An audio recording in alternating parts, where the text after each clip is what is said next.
Nahitam-bokatra ny mpitetika asa paprika ho tohizana indray izany fiara-miasa eo amin'ny firenena Japone sy ny firenena Malagasy amin'ny alalan'ny JICA sy ny Ministeran'ny Fambolena sy ny Fiompiana ary ny Jona.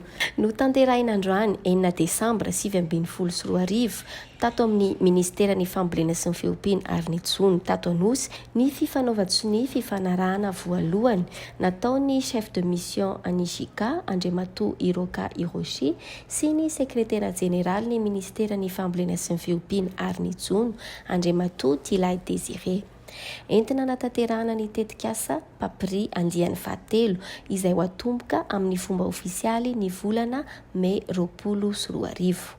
Aritra 5 taona indray ity tetikasa ity ary entina natratrarana ny vina fahavitantena ara-tsakafo amin'ny taona 2024 ka hitatra any amin'ireo faritra 126 tsy mbola voakasika izany tetikasa izany. Ny fanatanterahana mitovy an'ilay teo foana fa ny amin'ity moa zany ny fampitomboana ny vokatra zany ny tanjona dia ahoana ny ahafahantsika manondrana rehefa avy eo. Zay no tena tanjona amin'io.